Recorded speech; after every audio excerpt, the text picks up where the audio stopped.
And now it's Geico's Motorcycle Rules of the Road. Avoid biking in the rain and never touch another person's bike. Hey guys, look at these bikes. So shiny. Whoops.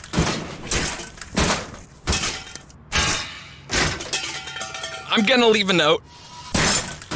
Oh gosh, there's more. And the rule to saving on motorcycle insurance is, in 15 minutes, Geico could save you 15% or more. Target has Laundry Day covered because they offer a great selection of concentrated Tide Pods to help with all your laundry needs. Tide Pods clean, freshen, and help rejuvenate your clothes with odor fighters and stain removers. Did you know Tide Pods clean better than the leading liquid bargain detergent? Tide Pods are powerful enough to make your whites white and your brights bright, even in cold water. Just toss in 1 Tide Pod for small loads, 2 for medium, 3 for large. It's that easy. For great value and convenient pickup options, get Tide Pods today at Target.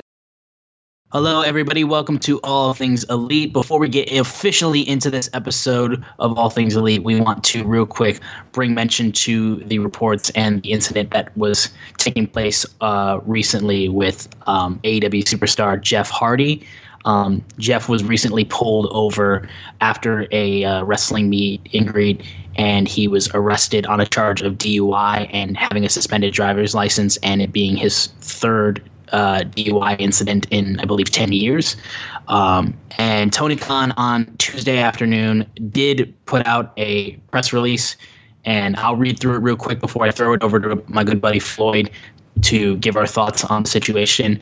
Tony Khan put out on Tuesday on Twitter, quote, "We were able to resume contact with Jeff Hardy this afternoon. AEW does not condone Jeff's alleged behavior. We've made it clear to Jeff that we will assist him in getting treatment for substance abuse issues, which he has indicated that he is open to receiving.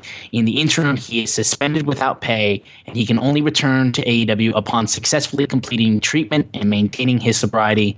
If you or a loved one needs help, please reach out to SAMHSA's National Helpline, 1-800-662-HELP, 4357.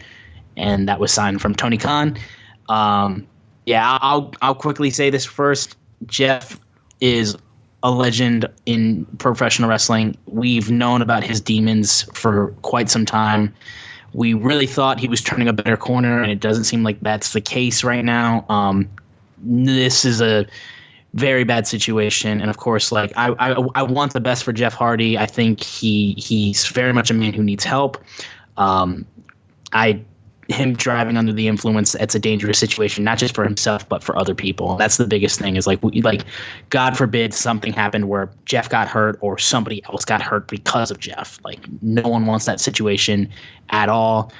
I hope the best for him. I hope he can find peace and be able to get over this situation. This is a slightly similar situation that we had with Moxley, where Moxley stepped away because he knew he had a problem, and Jeff is kind of being almost forced to be able to realize, hey, this is still an issue. We need to get this situated, and we need to get this fixed. I really hope Jeff is able to find a way to work out of this, because addiction is a very, very dangerous and hard thing to overcome. And I know he's been working through this and trying to overcome this for a very long time. Hopefully sooner rather than later he's able to do that before he gets hurt or somebody else gets hurt. And this is really the only solution AEW could have done. So I will pass it off to Floyd, though. Of course, we'll get our thoughts out of this before we get into the full episode. Floyd, thoughts on Jeff Hardy? Well, one friend, Jeff Hardy's been a part of my life as a wrestler for, over 20 something years.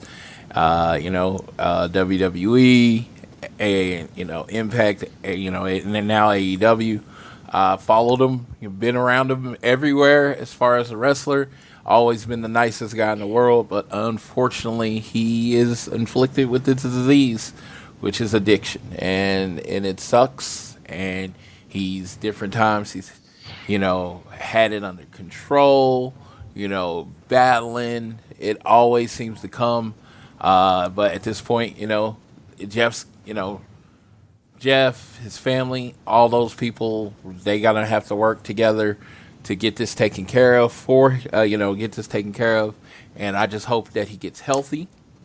I hope that he gets sober, clean, and that and that he if he's able to come back, if it's something that he decides that he wants to do, that he is able to come back and leave on his terms. But most importantly, I hope the man never drives again. That's not a big meanie or anything like that, but at this point in time, there seems to be a lack of decision-making skills when it comes to whether he should drive or not. And I just, he's made good money. Probably shouldn't drive anymore. That's just you're Jeff Hardy. You can get a ride from anybody, and Uber and Lyft are so prominent at this point. There's no reason that you should be driving under the influence under any circumstance. Yeah. So it's at this point, to me, it's like at some point you're just like, okay, when it comes to this, you can't make the right decision. So let's just make it where this man just doesn't drive anymore. It's a privilege in the first place. I don't know. It's just. Not a lot of people know this. This doesn't come up very often because I had an older sister named Jermaine that was born before I was, and she was hit by a drunk driver when she was 5 years old and passed away. So it is something I take very seriously. It's not something I've done. You know what I mean? I'm not like saying I'm perfect. It's just, with what my life experience is, the baggage comes with it. So I say, I'm like, Jeff, I want you to do it better and all that stuff. But no matter what happens, I really hope you don't ever drive again. But that's just me personally. I hope he gets better. Well wishes, all those things with Jeff and his family. And we can move on to the show now. Yeah, like I said, once again, our best wishes to Hardy and all the Hardy family. I hope that they're making sure Jeff's okay, and I hope Jeff is getting better. Addiction is a true disease and is really difficult to get over. And as we've known, Jeff's had issues with this in the past, and it was in pretty much every company he's been in. So I really hope that he's finding a way to get back to a cleaner lifestyle, because I think it will do his health a lot better and his sanity a lot better. So Jeff Hardy, we all hope that you get better. And yes, we don't want a situation like this to happen again, but AEW was definitely in the right to make sure that they had him suspended only if he returned after getting treatment and maintaining him being sober. So it was a complete right decision, but that's what we have to say on the Jeff Hardy suspension news. With that out of the way, we can get into this episode of All Things Elite. The following is brought to you by the Social Suplex Podcast Network. This is John Silver, lead recruiter of the Dark Order, and you are listening to All Things Elite.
Hello, everybody. Welcome to the 154th episode of Social Suplex's podcast about AEW with a proclivity for positivity. Welcome to All Things Elite. My name is Austin. I am the host of this lovely show, and joining with me, as always, is my good buddy and friend, Floyd Johnson Jr., my man.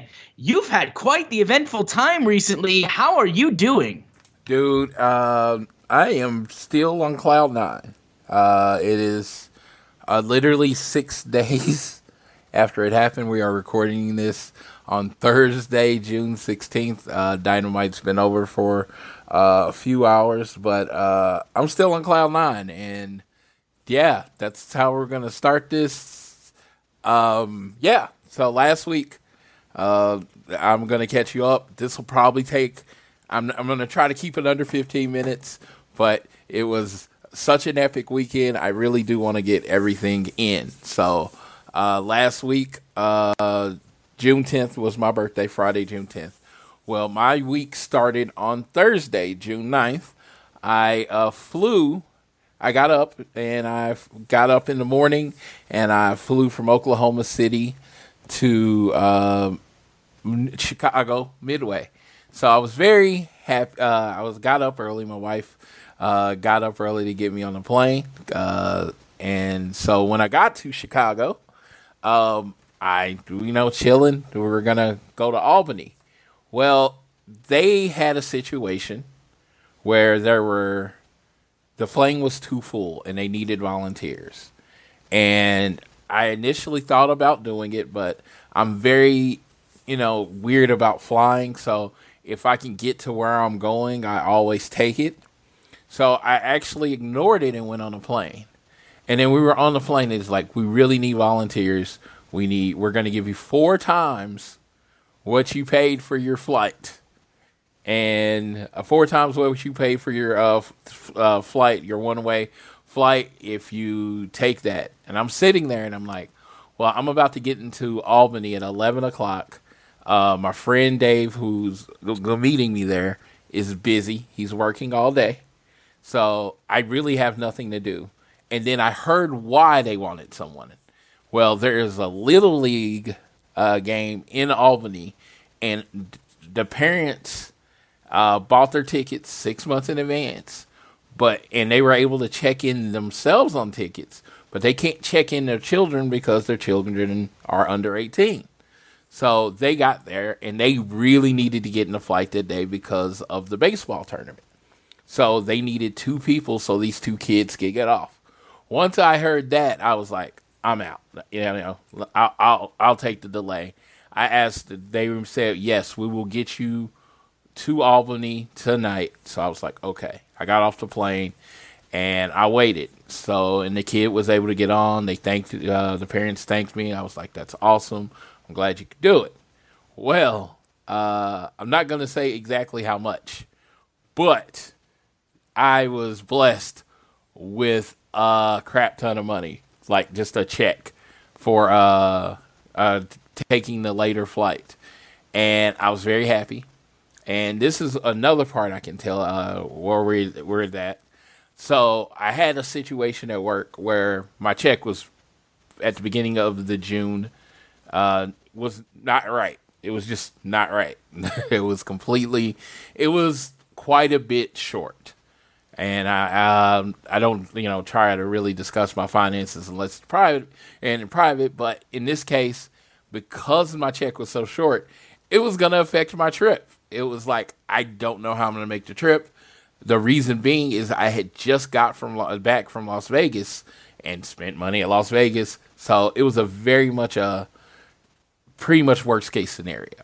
So I'd put out my birthday stuff and Cash App and all that kind of stuff. And I have to tell you, I was overwhelmed by how many people came through for me and gave money and did whatever they could so I could, make the trip and do everything that I planned. Because it wasn't just about making the trip. It was about doing everything I had planned. I had a specific plan.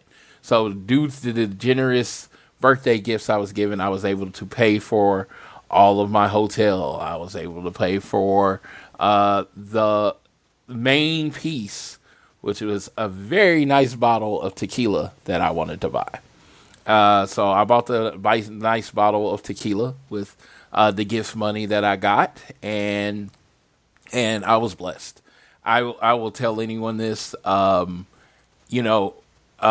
people, you're there for people and things like that and through life, and it's awesome, when you're there for people and it's great, but sometimes, very rarely, you need help. And I was overwhelmed by the generosity of the people in my life that really came through for me. Then, this day, I was lucky enough to have the thing that happened with Southwest Airlines. So, at that point, I was pretty flush. So, I was like, what am I going to do with a day in Chicago? It's Chicago, so it's awesome. I have AMC Plus. I don't know if anyone knows what that is, but you pay one price per month and you can go see pretty much as many movies as you want to. So I took Uber to Chase, deposited my money, took an Uber to White Castles because I have a affinity and love for White Castles. Ate there. Ubered over, saw the movies Top Gun Maverick, which I will tell anybody. Yes. Is a fantastic, spectacular, amazing movie. Very rarely do I watch a movie and I immediately want to watch it back right after. And that's how it was with Top Gun Maverick. I just wanted to run it back. And then I watched Bob's Burgers just because it was playing. And I then got back to the airport and flew into Albany. My flight was actually, the late flight was delayed, but I got in about 1:30. Got checked into the hotel, that kind of thing. So it is officially my birthday now. And what was to ensue on Friday, June 10th, 2022 was the perfect day. I literally had the perfect day. And it was, when I say I had the perfect day, it made me really appreciate baseball's perfect game. You know, because there's only been 30 perfect games in over 100 years of baseball, right? So that should tell you how rare that is. So when I say I had a perfect day, that is a day that nothing went wrong. I woke up in the morning. I went down to the gas station, had some breakfast, came back. Mr. Rosario John Grillo, one of the a person I've become very, very close to, is in wrestling. He's a part of the tag team TSF. You might see me post about them every now and then. He said, I got you a surprise. I got you one more gift, because they are one of the many people that helped with my getting around. He sends me a video, and I sent the video to Austin, so Austin has seen it. And it is a birthday video from FTR, my favorite tag team. And they are telling me that, you know, they are very excited. They would wish me a happy birthday. And they were like, we were saying, we were hoping we could see you, but we found out you're coming to see us. And they cut a video, and it was amazing. Wish me happy birthday. Ended it with fuck the Bucks, which is okay. And that was beautiful. And so that's how my day started. Now, when I tell you it was a perfect day, any one of the things that happened to me would have made my birthday great. If I just, let's say I stayed home and just got that video from the FTR, I would have said my birthday was amazing and awesome. But that was the first thing that happened. Me and Dave went and got food, got some pizza, had chicken bacon ranch pizza for the first time. Really good pizza. Okay, another notch on the perfect day. We then drove. We were driving from Albany to Webster, Massachusetts. So we drive. Well, we stop a few times because, you know, we're not trying to rush there. We get into Webster around 4, find a diner. Find a diner. We go in, have some food, Philly cheesesteak, delicious, fried Oreos, delicious. Everything we had was amazing. Again, the perfect day is continuing. So I get a message from Jacky. Jacky Rodriguez at Love You Make 24 on Twitter. Jacky, the catalyst for everything. You will hear more about this in a moment. We met up with Jacky at the arena. We were standing in line. I got the big bottle of Clase Azul tequila. You can Google that. It's Clase Azul Reposado, You can also go on the many videos that I put up of it. So first of all, I get to see the bottle that Dave bought, and it's giant. I had no clue the bottle was this big. I just ordered what was online. I didn't know there was different sizes of it. So apparently I ordered the largest bottle that you could order of Class A Azul. Roughly retails between $150 and $200. Dave remembers the tequila. We got all our stuff. I got my belt. We meet up with Jacky. We're standing in line. We hug, take pictures with the tequila. It's a great time. We get all checked in with our tickets. We jump in FTR's line first. We're about 5-6 away, and they see us, and they start smiling, and I put up the big bottle of tequila, and Dax is pointing at me, and he's very excited about this. So we get up through the line, and Dave gets to meet him. He gets his Bret Hart shirt with Dax and signs the shirt. Jacky gets her hugs and her pictures, and she's with her brother Nate, and then his girlfriend. I believe that's what she was. And so we're there, and then they see me. And they come around, they get the tequila, they go, good Lord.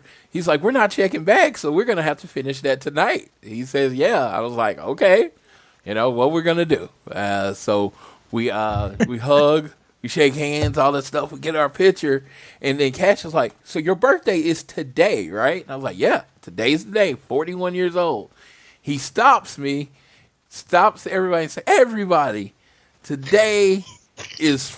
this is Floyd Johnson. Today is his birthday, and the video is pinned at Floyd Johnson Jr. You can go see it right now. The video is pinned, and they have the whole room sing me happy birthday, led by one of my favorite wrestlers, Cash Wheeler. And Dax is over there just having a great time. And you can see I'm just got this dumb smile on my face because I am so happy. I don't even know what to do. Like, my body can't physically accept being as happy as I am. I was dying watching that video. It was so funny. Yes, because I am frozen in happiness. Like, I don't know what to do with my hands or my body. It's just, I'm happy. So I just get serenaded on my birthday by my two favorite wrestlers and a room full of people. Again, so this is the second thing. If this was the only thing that happened to me on my birthday, that would be an awesome birthday. But it's the second awesome thing that happened to me on my birthday. Again, perfect day. Get my pictures. Me and Jacky finally get our pictures and it's one of my favorite pictures ever. Yeah, because Dax is holding the alcohol like it's a baby and has his head on the box. So yeah, it's actually my new phone. It's my new phone case. If everyone knows, I tend to take favorite pictures I have of wrestlers and turn them into phone cases. Well, this picture with Dax hugging the tequila like it's the love of his life is my new phone case, and it was an amazing picture. And yeah, so we get to that, and we get done, and they was like, we have been told, Miss Jacky Rodriguez, one of my best friends, an angel on earth, had arranged for me to take a shot with FTR. And I was like, well, I figure you don't want to take a shot before the match. So, we'll do this later. And he's like, they hang around the show. We're going to take a shot. We got to get cleared out, and we're going to take a shot, right? We're going to do this. So then we get that. I meet Bret Hart. He signs my WWF Double Winged Eagle. He's the only person I've ever had sign it. I didn't think I was going to ever have sign it. But Bret, we go meet Arn. He does the gun thing, and we take a picture together. And Dave tells him, hey, I've met Arn several times, and I've always told him he's my favorite wrestler. I kind of given up on it, him remembering me. But Dave was like, yeah, this is your favorite wrestler. He's looked up for you your whole life, blah, blah, blah. Arn said, thank you. We talked. He told me happy birthday. Got another happy birthday from literally my favorite wrestler of all time, Arn Anderson. So got a happy birthday from him. All these people are coming up to me at the show saying happy birthday. It's great. We watched the show. Really good wrestling show. A lot of independent talent. We got to see PCO versus Pentagon, which was as crazy as a match that you might imagine from me talking here. Then we got to see the last match, FTR with Bret Hart versus Brian Pillman Jr., Brock Anderson. So they're the son of the Horseman with the Horseman R.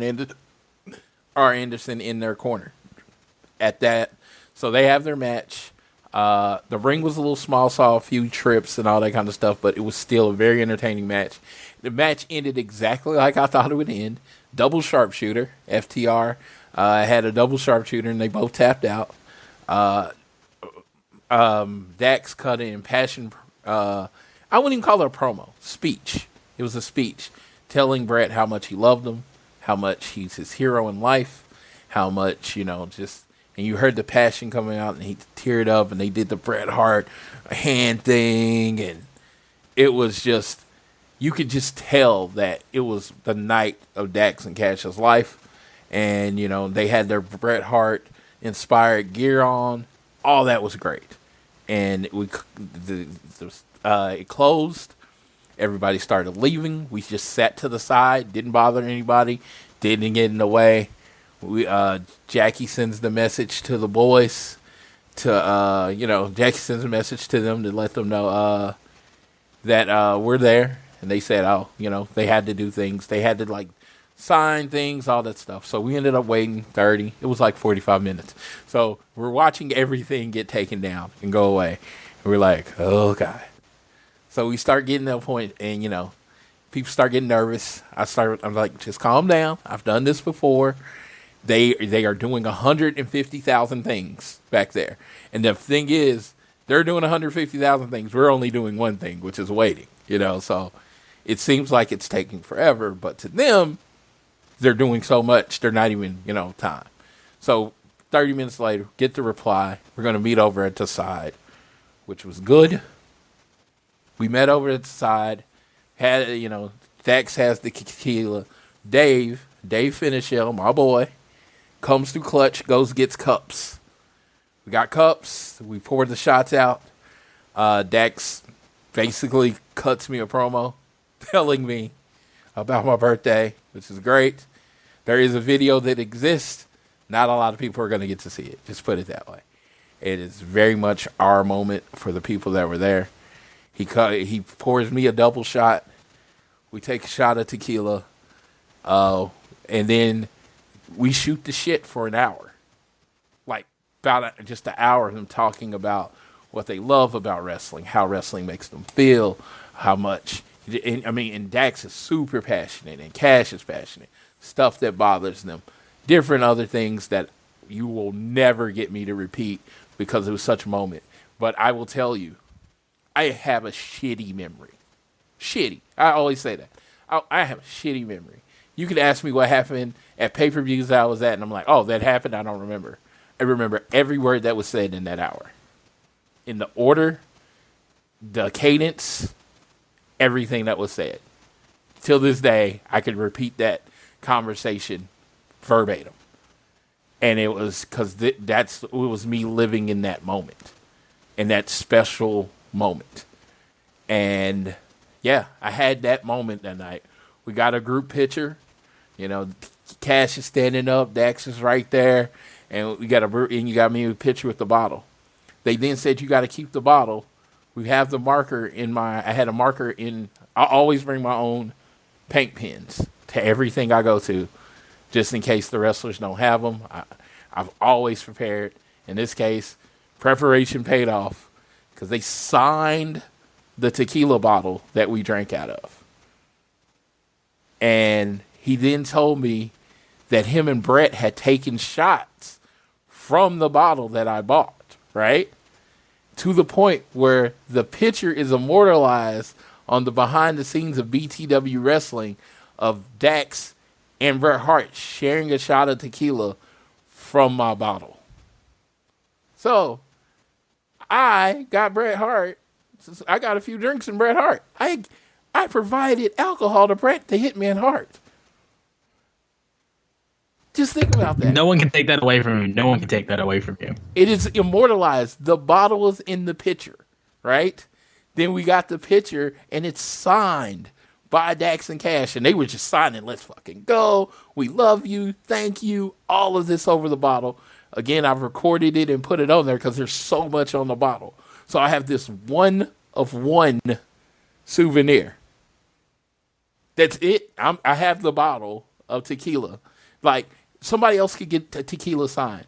But can you say Bret Hart, Cash Wheeler, and Dax Harwood drank out of that bottle with you and then signed it? No. It's a one of one souvenir that I got on my birthday. Literally one of one. So, to recap everything that happened: video telling me happy birthday, sing me happy birthday shots, and then a one of one Class A Azul bottle, which are hand painted. I found out from Dax, and it is amazing tequila. If you ever get a chance to try it, definitely do. It's amazing tequila. It is my new birthday tradition. Every year, June 10th, till I die, I will have a bottle of Class A Azul tequila, and I will take drinks from it with whoever I happen to be with that day. Because that is how much that moment meant. So, one of one gift, video, took shots, that's all recorded, got birthday serenade. Any of those four things, if one of those happened, it would have made my birthday amazing. That is how you have a perfect day with your favorite wrestlers ever. Yeah. I'm so happy you got to experience something like that, dude. I'm like, it's rare that a lot of people get to meet wrestlers or meet their favorite wrestler of all time. I mean, like I said, I never thought I'd be able to meet CM Punk, and I met him fucking 3 times before he returned to wrestling, which was crazy in itself. And then you not only got to meet your favorite wrestlers again and have them sing happy birthday to you, but you shared shots with them. You shared a conversation with them for over an hour. You got to re-meet one of your other favorites in Bret Hart, and you got to meet up with Arn Anderson again. Y'all shared drinks, and that's a cool, crazy moment for you. And again, I'm so glad that your birthday turned out to be amazing. It is that, like I said, it's probably my favorite day ever. I even told my wife, who I married, which is pretty fucking awesome day. I was like, I don't know, baby. It's a toss-up. It's a toss-up. I think this might be one. It was a perfect day. I wouldn't change anything about the day. I am eternally grateful to Jacky Rodriguez. Like, literally, I told her, body part. You need a kidney, a piece of lung, whatever the fuck you need, it's yours. You need someone dead. I'm just saying. Don't piss Jacky off. I'm just throwing that out there. Watch out. Dax, like, literally went from being one of my favorite wrestlers to one of my heroes. Like, the dude is so open about mental health and awareness and his struggles with it, and he loves his wife and he loves his daughter so hard, and he's just so passionate. When I talk about wrestling and things I love, everyone says how I talk about it with like passion, that you can hear how much I love it. And there's not a lot of people that match me when it comes to that. And I heard it in his voice, and everything he says he means.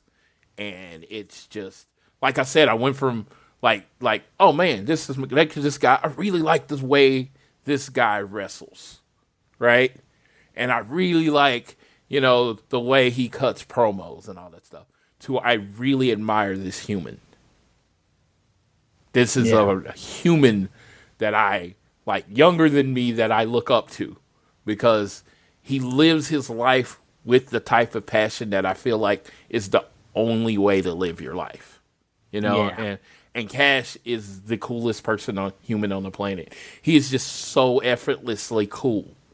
And it's just, and I would love to hang around with him again, because I honestly don't think they got to know me because I'm so in awe of both of them. I'm so in awe of my favorite tag team that it's like, as much of me came out as I could, but it was just like, it's like staring into the sun, that kind of thing. And it's just like, it was just a great thing for me. I just came away just loving them as people, and it's just, I think that's the best thing, because you get all those people that say, never meet your heroes, never meet people that you look up to. And it's just like, dude, I did, and it was fucking awesome.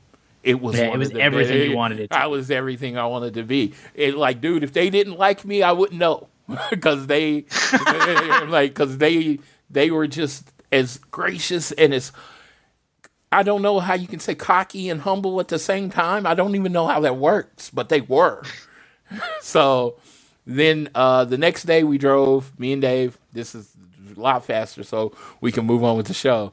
We drove from Webster to Beckley, West Virginia for the battle in Beckley. That's about a 10-hour drive. They told me, it was funny because they kind of made the joke that, hey, if we knew you were coming, we would have just rode with you. And I was like, dude, don't tease that. Don't tease me, because I will throw everything out of Dave's car and make it okay, and make this happen. No. So we made it there. We saw them. They, hugged, watched them wrestle the American Wolves in what was an amazing tag team match. Kind of chatted after. I was like, oh, we're going to get some breakfast, but apparently they could just drive home. They weren't very far from their home. So they went ahead and drove home. And then the last piece of the weekend, the piece de la resistance, the cherry on top of this epic Sunday that will never be recreated again, Dax and Cash followed me on Twitter. Hey. Not, I'm not like, oh, please follow me. I've never asked anyone to follow me, ever, when it comes to, like, celebrities or whatever. Dax and Cash followed me on Twitter. That was it. That was like, there's nothing more they could have done. No. So people asked, was it everything you dreamed of? And I can end it this way. No, it was not everything I dreamed of. Because I don't dream that big. No. It was 4 steps past anything I ever dreamed of. It was the perfect meeting with my favorite tag team. My number one, without a question. My favorite tag team ever. There is no more answers. There is no more, no. It's Dax and Cash. They have my loyalty forever. Anything that happens to anyone, if they turn heel or whatever, you deserve what happens to you. Okay? That's how it is. I was about to say, they decide to rob banks, I'm driving the car. No questions asked. That is just how it works when it comes to those two men. They can pretty much ask me for anything, and I know they won't, because they're already super rich and famous, as they had no problem letting me know, which was awesome.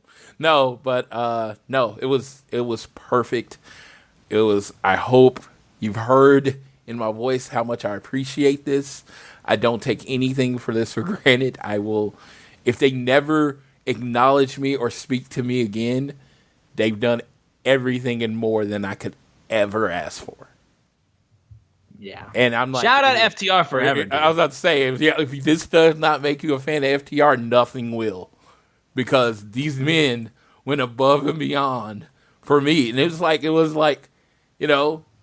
they just know. Like I said, the first time I met them was at WrestleMania 31 Access. And I can go through the stories again. I'm just saying I followed them for a long time.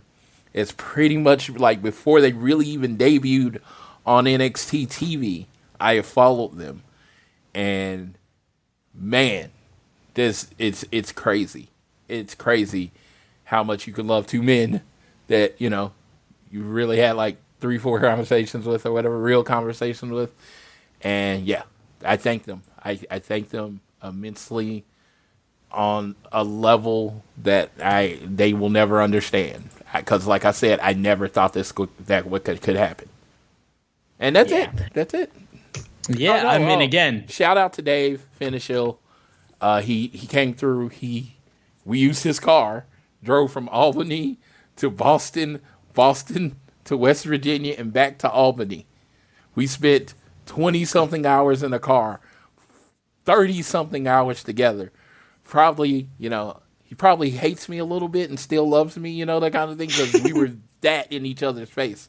I'm like, we were in a hotels, and it was like we were wrestlers, like on the road for a weekend. It was like when we were tired, and and I remember when we were in New York heading to Albany, and we kind of look at each other. We had like an hour and a half left, and we were both like, "I am done with today."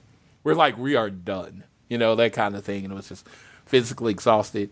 Jacky, man, she made the calls. She made these messages. She made it happen. Good Lord, I can't tell you how much I love that woman. And like, she can have anything. My wife knows. Jacky's it. She's a made woman. She's a boss in the Floyd Johnson family. She can ask me for anything, and she has it. And that was the weekend. I'm going to stop talking now. Austin, cut me off. Yeah, man. Yeah, no, again, huge birthday week for Floyd. Crazy, absolutely wild stories that he's got. It couldn't happen to a better person. I'm very happy he got to experience such great stuff.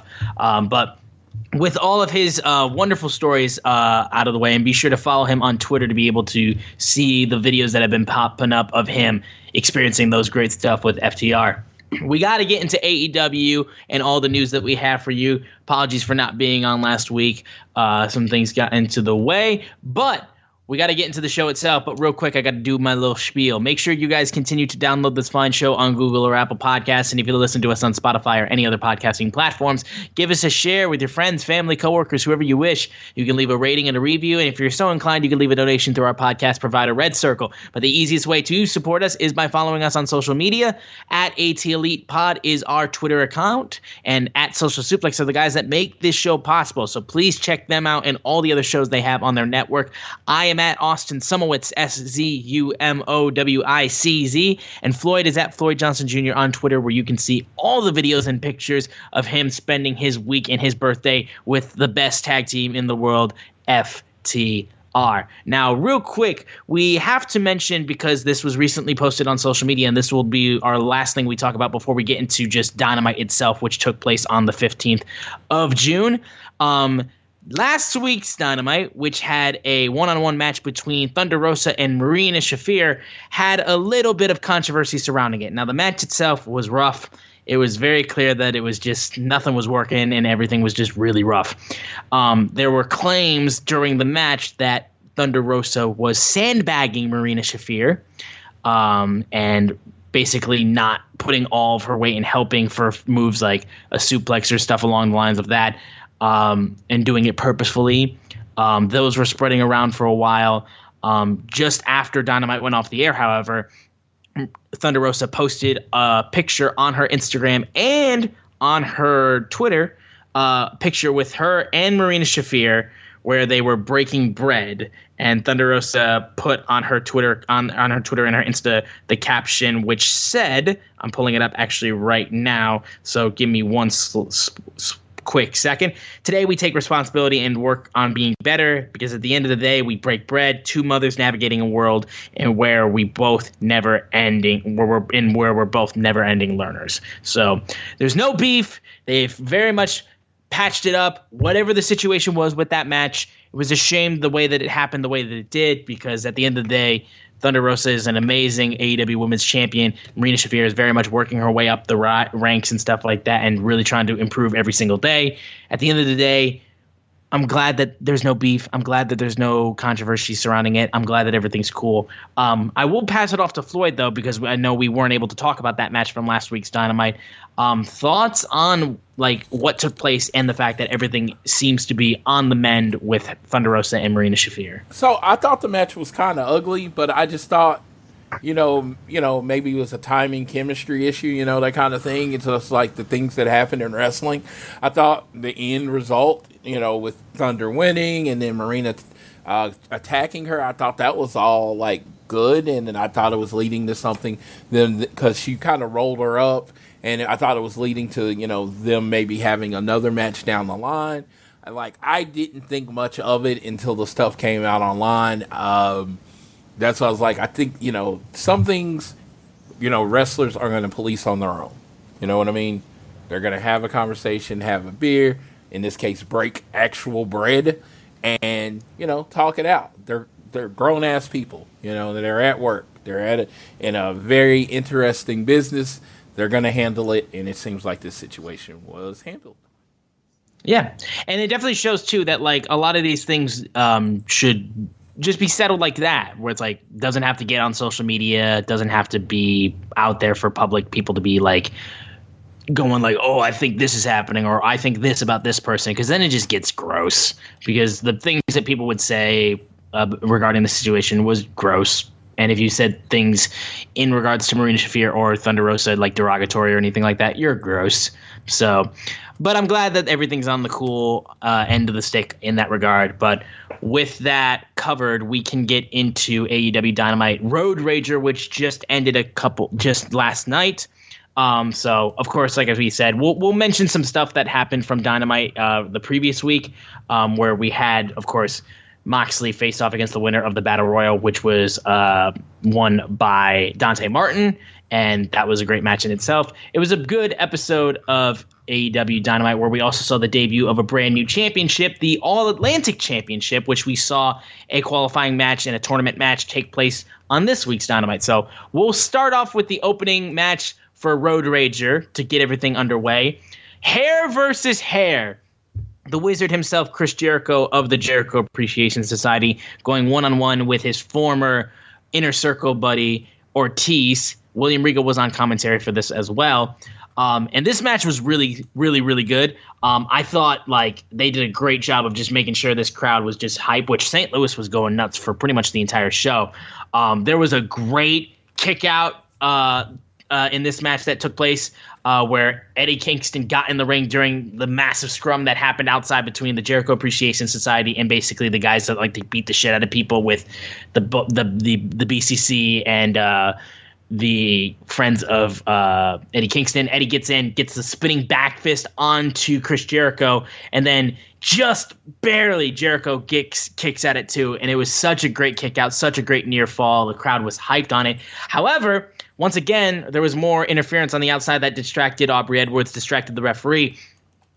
Fuego del Sol comes out, has a baseball bat, and knocks out Ortiz, which gets Jericho the win, so Ortiz has to shave his head bald.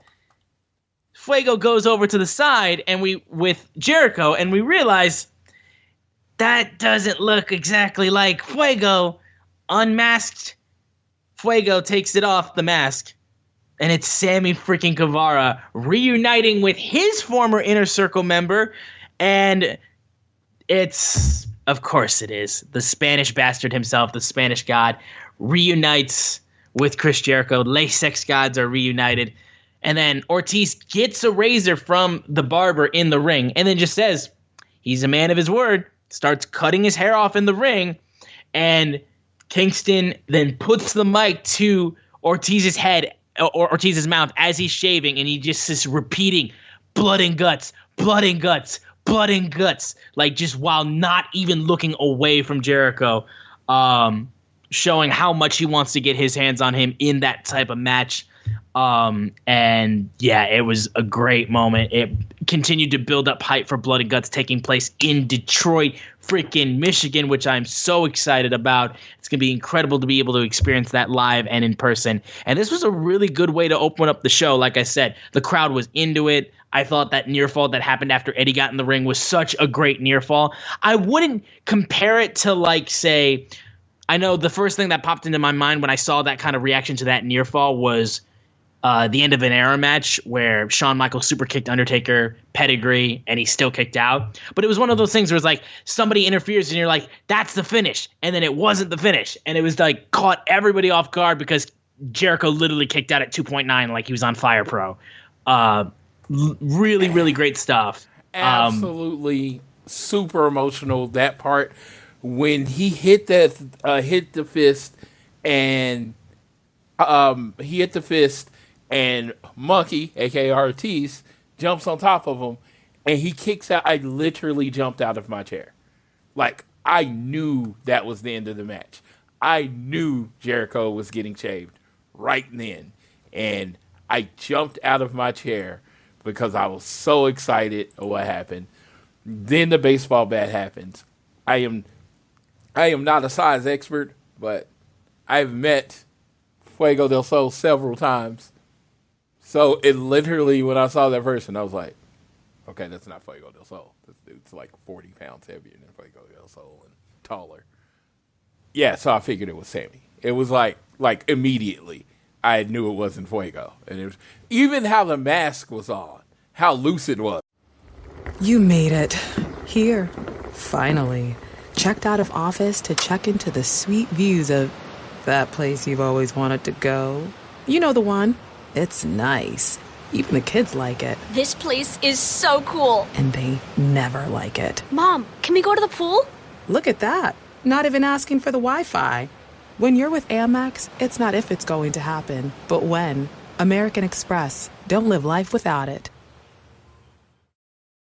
Target has Laundry Day covered because they offer a great selection of concentrated Tide Pods to help with all your laundry needs. Tide Pods clean, freshen, and help rejuvenate your clothes with odor fighters and stain removers. Did you know Tide Pods clean better than the leading liquid bargain detergent? Tide Pods are powerful enough to make your whites white and your brights bright, even in cold water. Just toss in 1 Tide Pod for small loads, 2 for medium, 3 for large. It's that easy. For great value and convenient pickup options, get Tide Pods today at Target. Fucking Sammy Guevara does not have like a future in mask, because I was like, it was so loose. I was like, this is not Fuego. I mean, the announcer said it, but I never thought it was. So apparently everyone went online and started going at Fuego, which is hilarious. Like, he's tagged. I can't believe you did it. I can't believe they didn't even let it play out. They were going at him hard. And then, yeah, we saw it was Sammy Guevara, Sammy Guevara, which I'm very happy because he's right where he is. Sammy Guevara is not, he had his moments as a face, but his long-term prospects is going to be as someone people hate. And because of Sammy and Tay, yeah, they're gonna hate for a long time. He is in his correct role with Chris Jericho and not being a good guy. And I really enjoyed this match. They took a match, high drama, high excitement, had you on the edge of the seat, lots of run-ins, lots of violence. Freaking love Willa Yuta. Willa Yuta slowly becoming in my top probably 5 as far as favorite people to watch, because he wrestles with such intensity in everything that he does. It seems like it's, when you talk about wrestling, talk about the feelings and all that stuff. I always say I'm a feelings person over anything. He always makes you feel like he's trying to win. And when wrestling sometimes is, get into performances, get to the next move, next to a move, Yuta always feels like he's trying to put the other guy away. And that makes it fun to watch, because the way he tells stories, you don't know when the match is going to end. Yeah. No, and I'm very happy to see Yuta back in AEW since he was in New Japan doing stuff. And yeah, this was a really good opener. We then moved on to the 20-on-1 class action handicap match between the plaintiffs hired by Smart Mark Sterling against Wardlow, which had a full-on court case intro with the plaintiff and the defendant. It's quite funny, I thought. Now, Tony Khan said in an interview, I believe with Busted Open, that the way that Wardlow was winning the match was by pinning or submitting all 20 guards, all 20 security guards. Unfortunately, the ring announcer was not aware of that because as soon as they got a couple of them got knocked off of the ring apron, she thought it was like Battle Royal rules. Wasn't the case. So they accidentally said that they were eliminated a bit too early. This was kind of a bit all over the place, honestly. It was fun to see Wardlow throw people around and stuff like that, but it was kind of messy, in my opinion. And I didn't like that he was never in real peril. Right, and again, it's more so like we're used to Wardlow like beating the crap out of people and not really having much danger or anything like that. And that's why like him being in matches with like with jobbers and stuff like that, people still go nuts when he starts warming up the Powerbomb Symphony. But like him piling up people and pinning them and stuff like that, and like at the end of the day, that's not how pinfalls work. Like you didn't pin all of them, you pinned one guy. Yeah, like that's what you did. And it's just the big thing with me, and this is talking about the fun. I'm trying to bring the fun because I was really looking forward to this match, right? And I know it was going to be ridiculous. But there was a way to make it not as ridiculous. First of all, you're fighting 20 people. You need at some point to be selling a little. You know what I mean? We're supposed to feel bad for you for having to wrestle 20 people. Not feel bad for the 20 people for having to show up against you. And that's kind of what it turned out to be. It's a little bit, yeah. And it's like, and I kind of wanted to see a little more violence from him. You know, he has that thing where he puts the dude on the rope and then he throws him into his knee. It's one of my favorite moves that Wardlow's done. And since he went Powerbomb Symphony, he's kind of went away from that. I would have liked to see some of these 20 people take that knee and, you know, just see the snap in his face where he kind of just goes super crazy, ultra violent. And I just think that would have been more. But this was kind of a goofy little thing. I mean, it's fine. Wardlow's... Yeah, well, yeah, it wasn't bad. It was just goofy and kind of messy in the way that it was presented. Yeah, and that's what I'm like. It's just like, he just could have came off way more violent and scary, you know? And it was just like, I thought that was a missed opportunity there. Right. And then after the match, Wardlow had America's Top Teams, Dan Lambert, and TNT champion Scorpio Sky calling him out in a skybox. And down on the floor, we had UFC's Matt Hughes and Tyrone Woodley come out into the ring, and they were sent by Dan Lambert to take out Wardlow. And they're like, Wardlow goes, "You guys are from St. Louis, so like I know you guys are Midwestern boys like myself, so you're probably smarter than that to be able to taking orders from some rich guy in a skybox. If you want to fight, we can fight, but something tells me we're cut from the same cloth." And Mark Sterling is not happy that they're even trying to listen to Wardlow for this type of advice.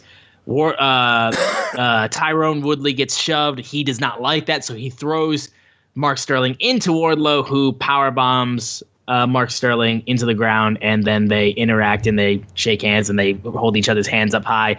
I will say this, Matt Hughes looked like he had no idea what the fuck he was doing in there. Woodley was a little bit more comfortable. Him springboarding over the ring, over the top rope and stuff like that. He felt a lot more comfortable in this type of entertainment world and stuff like that. Whereas Hughes just looked like deer in headlights a little bit. Like, you put him in an octagon with mitts on, he's ready to beat the shit out of somebody. Here he kind of was just like his face just had like permanent like deer face to me. Like, I don't know, maybe that's just me. I'm not insulting him. He's a man who could probably kill me, so I would not insult him like that. I'm just providing the thoughts that I had. It was a fun cameo appearance. It looked like I don't know how big of a wrestling fan Matt Hughes is, but it looked like he could want to be anywhere else than. That's what I figured too. Yeah, it's like Tyrone Woodley, like, hey, I like this. This is fun. But yeah, and Matt's like, okay, why are we doing this? Okay, why did we do this? But it's fine. It's fine because Matt Hughes loved him as an MMA fighter. Woodley was one of my favorite fighters during his prime. So I really love that we got that nice little cameo there. Yeah. But we'll move over now to talking about FTR. Dax Harwood in singles competition against the man who debuted on AEW Dynamite last week. We have Will Goddamn Motherfucking Ospreay, who debuted with his fellow United Empire members and Aussie Open showing up, and Aaron Herran showing up as well. They were on Dynamite last week, and Will Ospreay had his singles debut in AEW on Rampage, where he was in actually he was in tag team action. My apologies, where he lost to Roppongi Vice mainly, and then this is his singles debut against Dax Harwood. This match was crazy good. I freaking love Will Ospreay. He is so good, so athletic, and does insane stuff. Anytime I want to show somebody like how insane wrestling can be with people who are athletic and just can do the crazy shit, I show them that match from Ricochet and Will Ospreay. It is so ridiculously nuts, the things that these guys do. I mean, these guys wrestled in WCPW, springboard off of the ropes, broke the top rope, still managed to land on their feet, stare at everything, and then hit each other with another move. Like, both of them are incredible. And Dax and Will took each other to war in this match.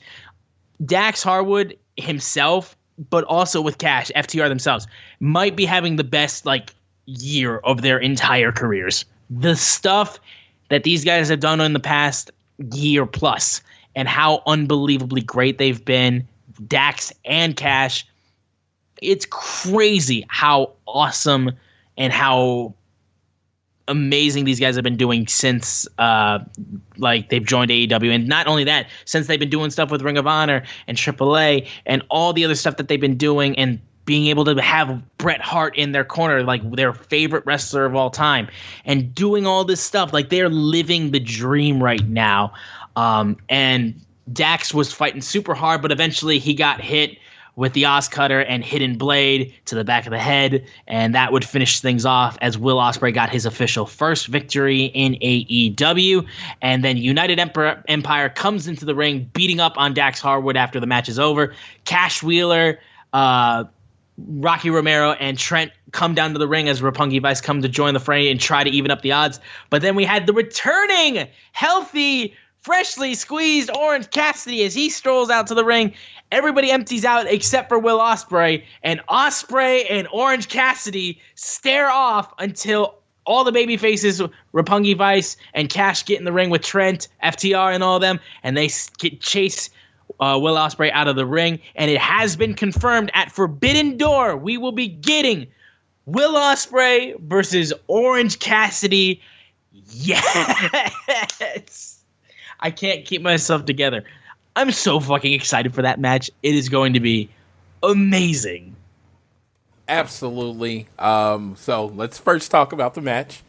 My boy, Dax the Axe against Will Ospreay, and they put on a banger. I mean, bell to bell, amazing. It was like they had a point to show that Will Ospreay could fight, because that's what this match was. It was a fight, and it was a struggle, and it was Dax being one of the best wrestlers, if not the best wrestler in the world. It was Will Ospreay being one of the best wrestlers, and not the best wrestler in the world, and them putting on an amazing 15 minutes. I mean, run it back. Can we put Dax in the G1? Just screw it.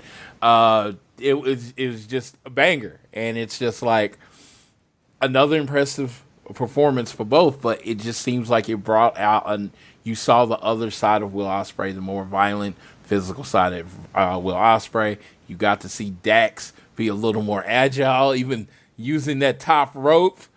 Hey, safe and sound, feet on the ground, Dax. Safe and sound, feet on the ground. Seriously. No, but he even used the top ropes, that Hidden Blade, one of the best moves in wrestling, Oz Cutter. It was kind of cool because he reversed the Oz Cutter twice, showing Dax as a thinking man's wrestler. It was the springboard powerbomb. Will hit his sit-out powerbomb on him. It was just like this emotion and they got me a couple times, especially on the roll-up. I was like, is Dax going to beat Will Ospreay? And they got me on two of the false finishes with Will, where I was like, oh my God, because, Dax has put on some really amazing matches, but he generally loses. I mean, he's only beat Cash this year, I believe. I think that's it. Am I right? Yeah. I don't know. I think so, yeah. Look, he's a tag team wrestler. Yeah, so. And it was a really fun match. Hate that my boy took a shot to the head. And it's like, it's going to set up something. I was like, oh, man, this is going to set up something for Forbidden Door as far as OC. So I thought we were going to get OC and the Best Friends and Rocky Romero against Will Ospreay, Aussie Open, and Aaron Hernandez. I thought that was like my first instinct. That's going to be a 4-on-4 at Forbidden Door. But yeah, they went with the singles. Will Ospreay versus OC. Again, I keep telling people, and they was like, well, you think you were going to get all these banger singles matches? I think we might. I think we're going to get at least 4 to 6 singles matches in the dream match type of area. And I'm looking forward to that. And then FTR versus anybody is a dream match because they're FTR. So I'm hoping to see them wrestle. And I just love you're going to see a lot of things unfold because they really only have 2 weeks to get this out. So, not even 2 weeks. What are we at now? Like 12 days? If I count everything up right now, yeah. So we're at 1, 2, 3, and then plus 7. No, we're at 10 days. We're at 10 days. Now. So yeah, some stuff's gonna get rushed out, and people are gonna be like, "Man, we need more build." Well, we got 10 days. Well, plus also the build is the fact that it's AEW and New Japan putting on a show together. That's pretty much the build. Yeah, we got some matches tonight, though. Tonight, and I'm very happy with the card so far. I am as well. But speaking again, of Forbidden... Dax, he did amazing. Yeah. But you know what? He still killed it, like he always does. Yes. Speaking of Forbidden Door, though, we had our face-to-face between Jon Moxley and Hiroshi Tanahashi, who will be going head-to-head for the interim. I will repeat that because CM Punk is still your and my AEW World Champion. The interim AEW World Championship, they will be going face-to-face at Forbidden Door, but they had their first face-to-face on Dynamite here on Road Rager. Moxley talked about how he's been chasing Tanahashi for a very long time, and he's here in all his glory finally.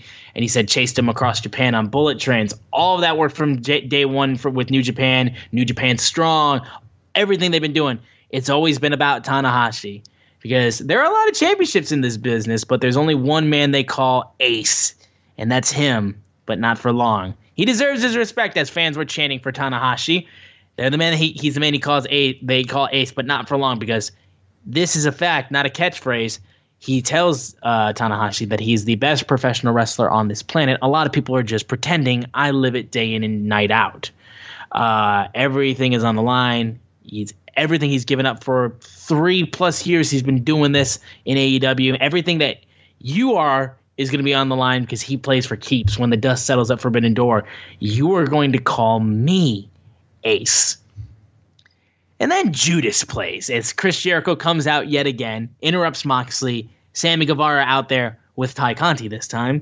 And Jericho said, listen, I wasn't there last week, but if I was, this would have been my spot, Moxley, and you know it. And maybe if you don't walk away because I had your eye poked out that one time, maybe I'll throw a fireball in your face this time. Tanahashi tells Jericho to shut up. And Jericho's like, nah, get him, boys, as the Jericho Appreciation Society comes out. But not only that, ambushing them from behind is Lance Archer and Desperado from Suzuki-gun. They attack Moxley and Tanahashi from behind as the numbers game becomes too much. And then Jericho officially announced that Ty Conti and Sammy Guevara are the new members of the Jericho Appreciation Society. Made a comment about sex. I tuned that out because I don't need to hear about them having sex. They then officially announced that it's going to be Minoru Suzuki, Sammy Guevara, and Chris Jericho against Shota Umino, Wheeler Yuta, and Eddie Kingston in a 6-man tag match at Forbidden Door, to which Eddie Kingston, Santana Ortiz, and Wheeler Yuta came out to chase off the JAS. Tanahashi then proceeded to hit a sling blade on Desperado, and I believe it was, I think Daddy Magic got hit with a paradigm shift, I believe, as well.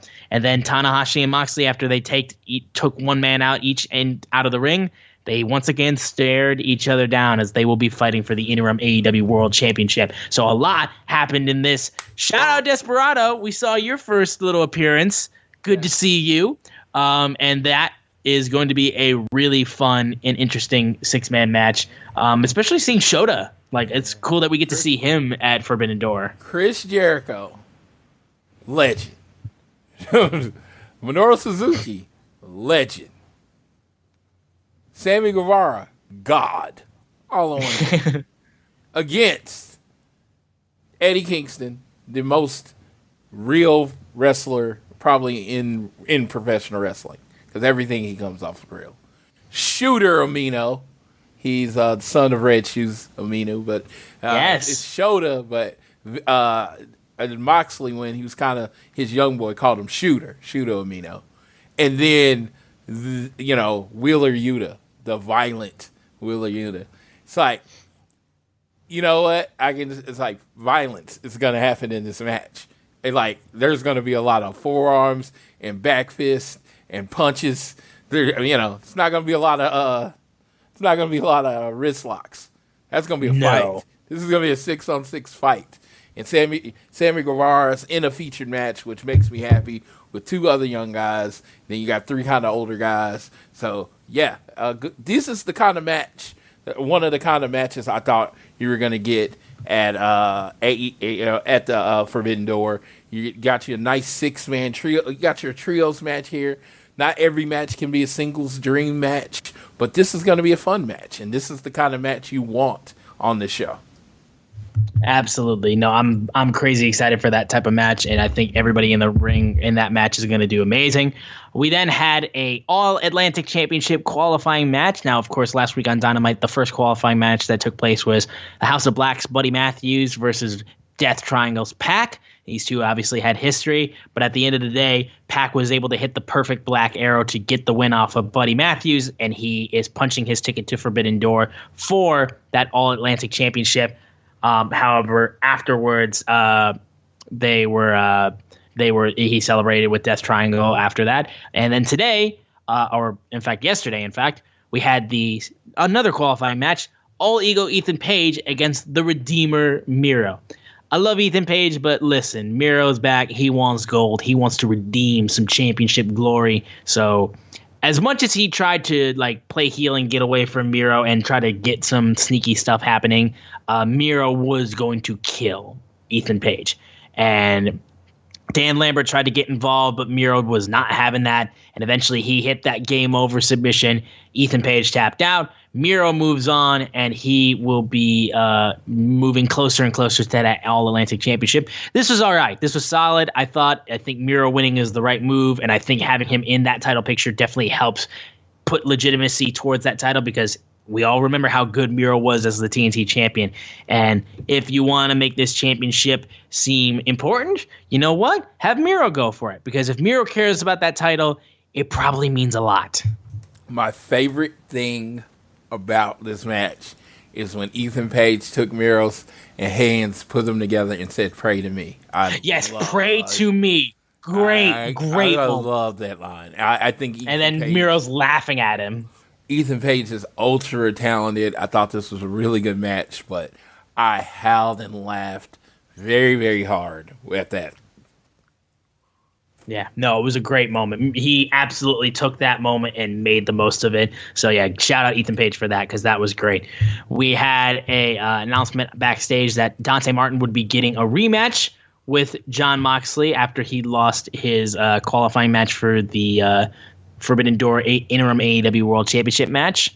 And then we had an in-ring match between Toni Storm and Dr. Britt Baker, DMD, where Toni has very made it clear that she wants to be going for that AEW Women's World Championship. And this was a really good match as well. Toni is one of those people that I am very much hoping can really get a good push in AEW, which they've been doing a good job of really trying to use her. The Jamie Hayter and Rebel were trying to do stuff outside the ring, distracting Toni Storm. Thunder Rosa was not having that and chased off Jamie Hayter. Eventually, though, Britt Baker, in fact, was trying to go for the lockjaw. Tony countered it and hit a German suplex and a spiked pile driver to win the match. Toni Storm's biggest win in AEW. And then Thunder Rosa stood up on the ramp and pointed to Toni Storm. And it was officially announced at Forbidden Door, we will be having Thunder Rosa versus Toni Storm for the AEW Women's World Championship. So, Floyd, go ahead. Yeah, I accidentally pressed mute and started talking. Oh, good. Toni Storm, I actually thought this was a really good match. I thought, really good, as in very hard-hitting, nicely paced. I didn't know where it was going as far as the result. And then she hits the German and then goes right into the spike pile driver. I was like, they went with Toni Storm, and I was very excited about this. I've mentioned it on the show before, but Toni Storm's progress run, she was the first women's progress champion. She was champion over the year. Those were some of my favorite women's wrestling matches ever. I was a huge fan of hers, and I thought, man, WWE can't miss with her. She's talented. She has that energy. She can cut really good promos, and she had a really good finisher. And I just there's really no way they can miss with Toni Storm. We all know what happened there. So now when you see her in AEW, I'm starting to see that Toni that I saw in Progress. And if I want to say this, if you saw her in Progress, she can. The sky's the limit in AEW, because when she was hot in that year, she was putting on banger after banger after banger of matches. So I'm really looking forward to what she was going. And I just felt like this match, I saw Toni Storm come out. Yeah, no, she definitely really found herself in this match specifically with AEW, because I know some people were like, is she going to get kind of the Ruby Soho treatment, which I don't think Ruby's even necessarily in a position where she's not doing well, because she got the big title match against... Not everybody's going to be world champion. I just got to throw that out there. Not everybody's going to be... And it's just just because they don't make you world champion doesn't mean they hate you. You can just be a good, really, really good wrestler on the roster. That is a position in wrestling. I know people forget that because the titles are passed around everywhere like they're crazy, but there were people that went their whole careers without winning world titles, and they had nice long wrestling careers. So don't hold to the standard that you have to be a world champion for your career to mean anything. Yeah, and again, I think Ruby is still very much enjoying her time there, and she hasn't been dropped or anything like that, so don't try to think like that, I feel like. But I do think Toni Storm getting this type of opportunity is big. I think it's a good spotlight for her, and I think if there was somebody that they wanted to try to really elevate, Toni Storm, I think, is a really good shot. So I really enjoyed that. And speaking of women's action too, we had Stokely Hathaway talking about the TBS champion Jade Cargill issuing an open challenge on Rampage. Willow Nightingale comes out and accepts Jade's open challenge, even though Stokely was like, "Oh, you want to be a baddie?" And she was like, "No, I don't." But that was still a nice little moment. So we're going to get that on Rampage. The fact that he didn't, I don't know who you are when they've worked together, everywhere together. Yeah, literally, bro, come on. Yeah, and he's like, I have no idea who you are. He called her the wrong name. Yep. Stokely Hathaway is so good at this. He's so funny and great. He's just such effortlessly a dick, and it's amazing. Yep, it is very amazing. We then had the former AEW World Champion Hangman Adam Page coming out talking about how last week on Dynamite he called out his shot and wanted to face Kazuchika Okada, and not just want that match, he wanted to challenge him for the IWGP World Championship. He didn't take into consideration though that Okada may not be champion by the time Forbidden Door came into, and he's a bit of a dummy for not realizing that. And of course, over the weekend, Okada lost that championship, but he said the sentiment hasn't changed and the challenge still stands.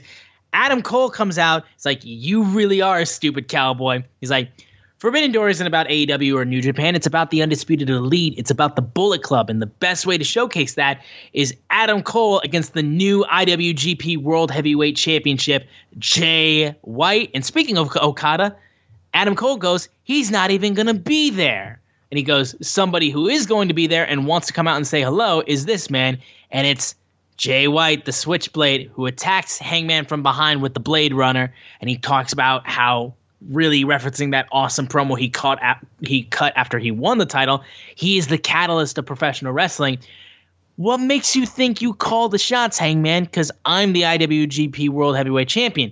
If I'm putting my championship on the line at Forbidden Door, it's not going to be against you who couldn't beat CM Punk to retain your championship. Facts. But he said, Adam Cole, it's not going to be against you either. He says, I hold the prize, I hold the power, because this championship here means the world breathes with the Switchblade. And he called this now the Switchblade era. So we have no word on exactly what is happening with the IWGP title at Forbidden Door. And we don't know if that title is being defended or what's happening. Switchblade didn't say, but it was great seeing him. Kind of a shame, though, if they are being legitimate 100%, that Okada won't be at Forbidden Door. Because, man, would have liked to see that. I would have really, really liked to see that. Maybe they go Darby Allen. That would be fucking nuts. That's how. I mean, I was trying to think afterward. This was a great promo. Fucking love Jay White. Who they could be going against, and I was like, man, maybe they try something different. Try someone young, Try someone. And I was like, who could it be on the roster? And I was like, you know what?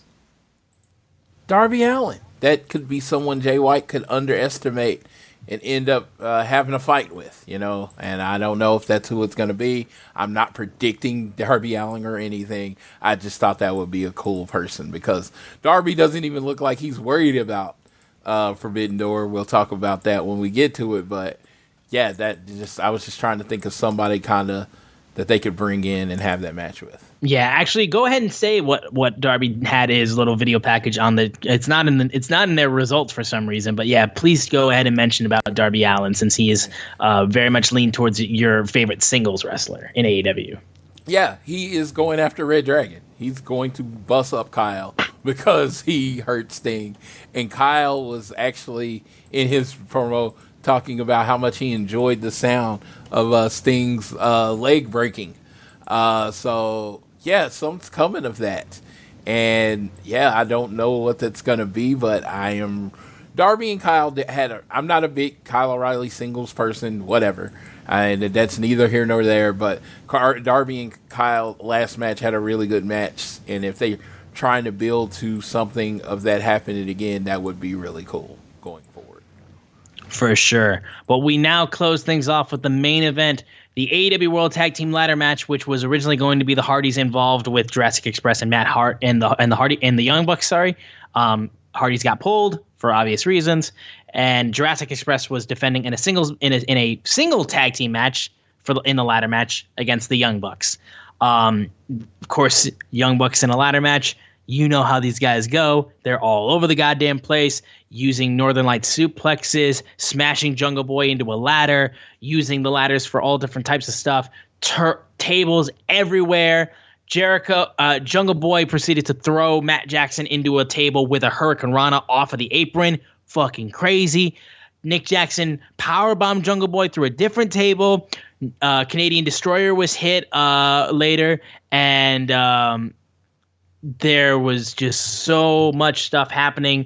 Nick Jackson got slammed onto a ladder by Luchasaurus, who was all over the place too. And there were so many table spots, but the craziest, of course, was when Luchasaurus was on top of a ladder. He proceeds to get pushed off of a ladder by the Young Bucks through stacked 4 tables. Goes straight through these double-decker tables onto the floor. Young Bucks hit Jungle Boy with the BTE trigger, climb the ladder, and 2-time AEW World Tag Team Champions, the Young Bucks hold the tag team title gold yet again as Luchasaurus' lengthy and very prominent tag team title run ends on Road Rager, and the Young Bucks hold the titles yet again. And after the match was over, Christian proceeded to get into the ring to check up on Jungle Boy as he's being helped out of the ring by medical staff. Christian finally turns on Jungle Boy, beats him up, gets a steel chair and hits a concerto, and then proceeds to curse out Jungle Boy's mom, who is flipping him off, calling him a fuck, and Christian saying, "You raised a piece of shit." So funny, so great.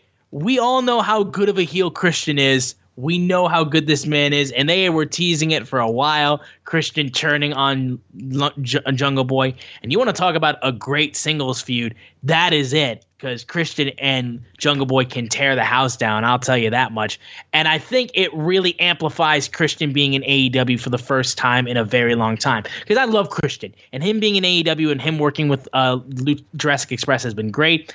And of course, there's been a lot of people who still say his debut was the biggest dud of AEW's debuts that they have, which are normally crazy huge. I still popped like crazy when he showed up. Regardless, though, I think him turning heel on Jungle Boy has really galvanized the fact of people being really excited about what Christian can do in AEW. And since his buddy Edge is out here being a heel, or maybe he might be turning back to a babyface since Judgment Day is now being run by Finn Balor. Who knows what the deal is with that? But regardless, we saw Edge being heel and now Christian's heel. They're just kindred spirits at this point. But I am very excited about a heel Christian Cage. I'm also excited that the Young Bucks are tag team champions, because let's be fair here, when the Young Bucks are tag team champions, they have banger tag team championship defenses. Really fucking good stuff. So I'm very excited about it. And it was inevitable that they were going to be 2-time tag team champions.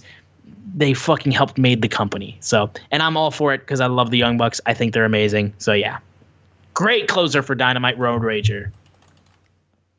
Yes. I mean, what can you say? I would, if someone was talking about how great this match is, and I'm like, this is just a Wednesday for the Bucks. I mean, it really is. I mean, they're always this great. I mean, it's like, it's so good that their level is so high that like this match was phenomenal, but it probably wouldn't be in their top 20 matches of all time. Not even, it was great. Probably second, of course, to me, second best match on the show. Wouldn't even scratch the surface of their best tag team matches. That's how good they are. They are all-time great. I mean, of course, I think FTR is the greatest tag team ever, but I'm not saying I'm not entertained by the Young Bucks like every time they're in the ring. I mean, them as the champions of AEW, rather it be FTR, who's been number one contender for since I was still 40. They've been number one contender forever, but these boys, I mean, did you see that match tonight? That's the type of match that you put somebody that doesn't watch wrestling in front of.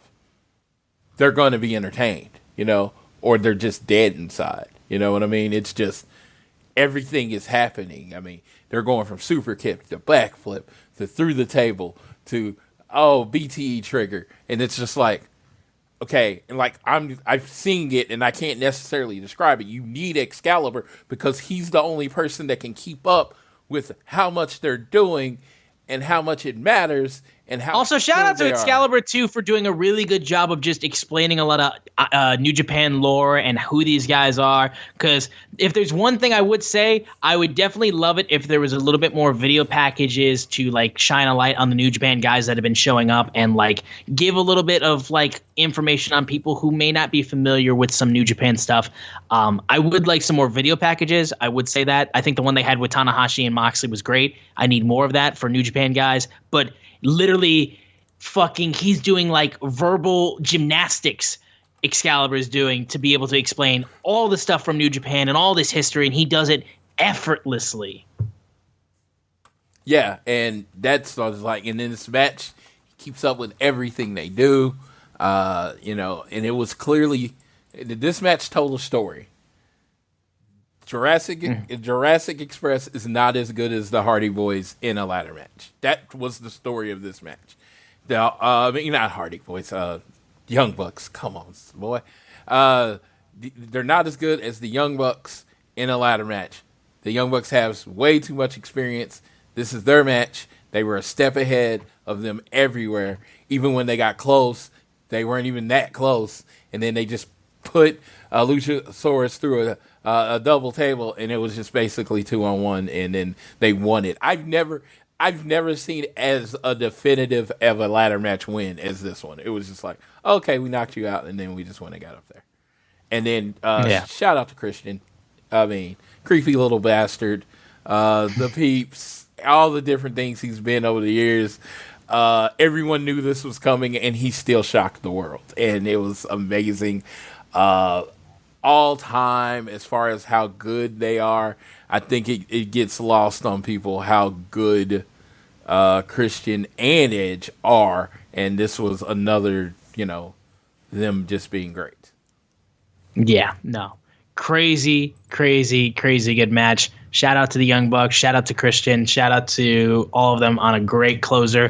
Road Rager was a really, really good show. Really good show. Tons of great stuff on this show. And it's continuing to get me hyped, not only just for Forbidden Door, but Blood and Guts in Detroit. So freaking excited for that. It's going to be amazing. We'll do a quick little preview real quick of what we have for Rampage taking place on Friday.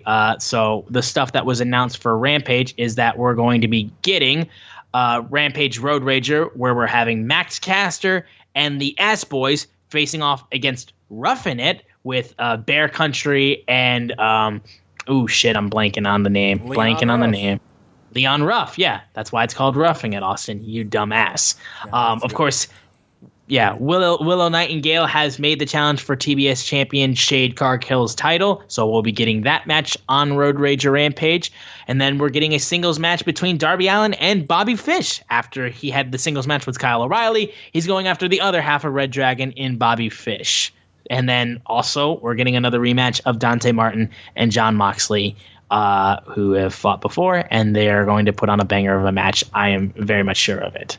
Yeah, the Willow and Jade match I'm really excited about. Willow's very talented. I keep feeling like she's going to get signed to AEW anytime now, and so I'm hoping this might lead to it, because they've used her quite a bit this year. And so I'm hoping she gets the whole Willow Nightingale is all elite pretty soon. But yeah, see more of the energy between Jade and Stokely, and see if Athena makes an appearance. Yeah, I would love to see an appearance of Athena. I think that would be a huge moment too. But that is the AEW Dynamite and Rampage preview and review. Before we go, though, I know Floyd's got a little bit of extra news and headlines that he wants to get us into. So, Floyd, go ahead and let us know about that. TK, it's been some talking. He's been online. He says he hopes the Forbidden Door is a yearly event. He also says he has loved working with New Japan, especially Gato, as they put these matches together, and it's went through flawlessly, because we have heard a few rumors that they might not be working too well together, but it seems like that's not true. All Out is expected to be in Chicago at, what is it called now? Because I still call it the Sears, but whatever the arena is. The Now Arena. The Now Arena. It makes so much sense, but still I want to call it the Sears Center Arena because that's my place. But no, looks like it's going to be in Chicago again. Tony said they were looking at other locations, but he never promised a different location. I mean, Chicago, I was just talking to a friend in a wrestling group, and I just it's like you can put what you want on an All Out because it's going to sell out. It's automatic sellout. You know what I mean? And it's just like, there's no pressure to, we need to put on this match to sell tickets because it's Chicago. Chicago sells out. That's AEW country. It's going to sell out, that kind of thing. So I'm looking forward to whatever All Out is going to be. And I'm guessing Austin's going to be there. Austin? We will see. I will try my best, but I've made it to 2 All Outs now. Third could be possible, but we will see if it's in the cards for me. Yeah, shockingly can say I've been to all of them, so this will be hopefully continue that streak. But seriously, That was all he had. I thought he might have said something else about working, but I believe that's the only notes I have. So, yeah, that was TK. Yeah, and I guess if you want to comment on it a little bit, it hasn't been officially confirmed, but I mean, there's been rumors flying around about, and this will be our non-AEW section for a Slaw section, if you want to talk about it. Yes, I really did want to talk about this. Good old Sasha Banks. There's a rumor from Raj Giri that Sasha Banks, Mercedes Renato, has been released from the WWE. I will tell you, if you listen to this, take it with a grain of salt. We don't know if it is true.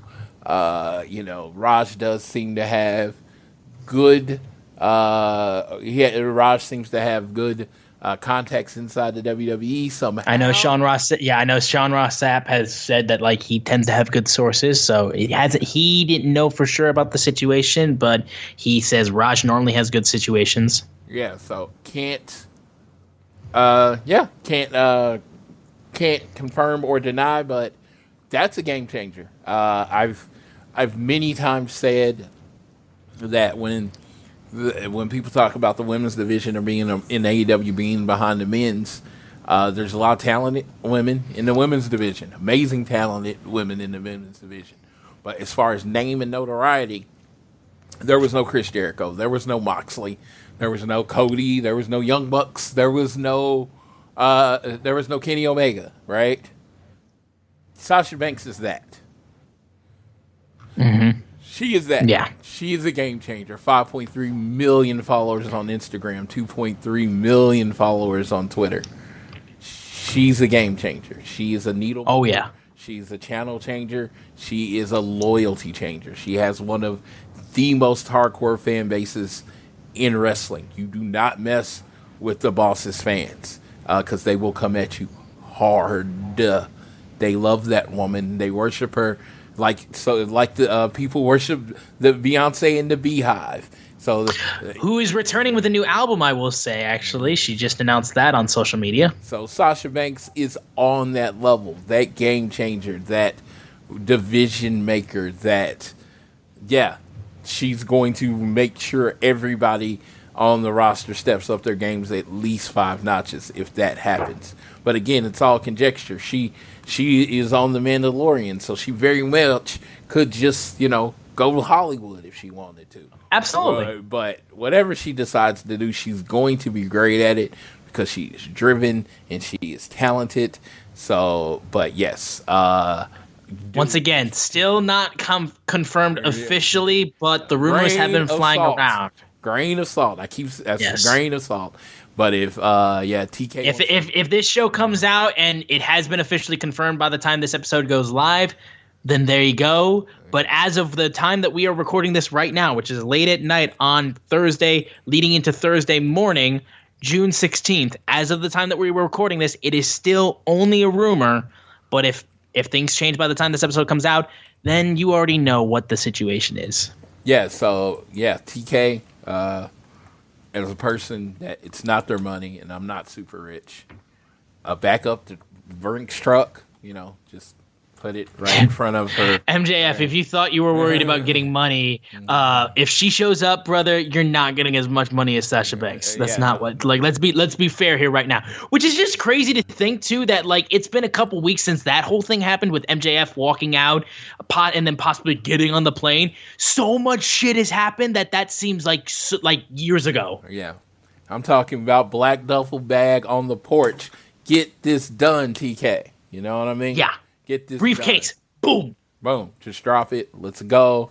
91 days. Put the title on her. I'm talking about first night. I want her on. I want her in the world title match the first night. That's how big of a get that would be. That's just huge. And like I said, she might not leave, but I'm talking. This is completely hypothetical. It would be the biggest, probably women's free agent in wrestling history. Oh, absolutely. But with that rumor report out of the way, I think that will close it of this episode of All Things Elite. Guys, thank you so much for being patient with us and sticking with us since we weren't on last week. Thank you guys for so much for being with us. We really do appreciate it. Continue to download this fine show on Google or Apple Podcasts. And if you listen to us on Spotify or any other podcasting platforms, please give us a share with your friends, family, coworkers, whoever you wish. Leave a rating and a review. And if you're so inclined, you can leave a donation through our podcast provider, Red Circle. On Twitter, we are at AT Elite Pod, at Social Suplex. Make this show possible. So please go ahead and check out all the other podcasts that they have on their network. You won't be disappointed. I am at Austin Sumowitz, SZUMOWICZ. Floyd is at Floyd Johnson Jr. on Twitter. And after his unbelievable birthday weekend, and after spending time watching his favorite tag team in the world and sharing a drink with his favorite tag team in the world and having a great conversation for over an hour with one of his favorite tag teams in the world, if not his favorite tag team in the world, I will pass it off to Floyd so he can take us home for this episode of All Things Elite. This end of the show is dedicated to one person, Jacky Rodriguez, at the Love You Make 24 on Twitter, co-host of Elite POV. Follow her, worship her, listen to her show, give her all your money. Okay, that's what this is about. I will fight you for Jacky, period. And I'm not a violent person. I actually hate fighting, but I would fight you for her. And with that, I will leave you with how I always leave you. Whether it's home, work, or school, always do your best to be elite.